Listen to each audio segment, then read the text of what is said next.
inside the minds of Iran's top commanders, and their synthetic profiles reveal a startling consensus. The Islamic Republic's future, they say, belongs to a military strongman and not the clergy.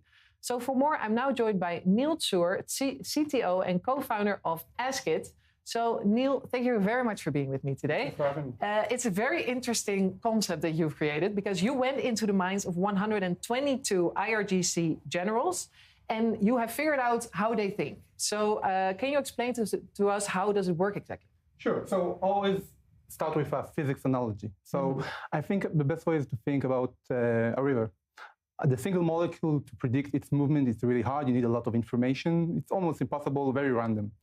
But at the level of the entire river, it's much more predictable. Because of the interaction between molecules, it creates kind of shared patterns. So this aligns perfectly with actually how humans behave. So we are really random in a way, but when we are in a group, we have much more shared patterns. So that's exactly what we do in Askit.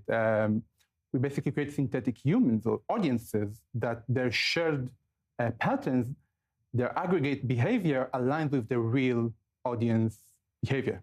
So this is kind of the basics. And then we should say to ourselves, let's test, like we're already testing out there, but let's ask questions of people that we would never be able to ask, which is the IRGC generals. Yes, because we have no idea what's going on in their mind, but you figured it out. So what exactly did you ask these generals and what did they say? All right. So I think the top thing that we found, you already mentioned that the clergy, this model of the senior religious clerk as the next in line, right? It's kind of dead in our survey of them. Mm-hmm. Which is interesting because we would think it's a religious guy. Right. And the second thing that we found is that 69% of them said, okay, IRGC generals.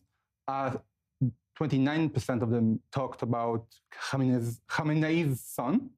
It's interesting to see that for Khamenei's son, they actually looked at it as a dynasty, as a stable way of going forward for Iran, as a new path for Iran. Mm-hmm. Meanwhile, for the IRGC general as the next in line, more about the abilities to push Iran to handle, their crisis. Because if you think about it, you have the war with Israel in June, you have the unrest in January, so all these kind of things really unstable the regime, and they going for this kind of a solution. So it's two ways of thinking of the future.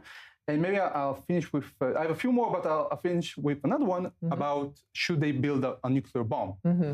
Yeah, and that's important. Yeah. And it's interesting, 89% of them said, yeah, build it. But it's interesting to see that the reason for building this, it's not just simple strategies, it's actually emotional. They align themselves with things that relate to the Iraq-Iran war, of what happened there in terms of them being, regular soldiers in this almost, I think, a decade worth of war. So it's much more complex than that. Yeah. There's a few more, but let's see.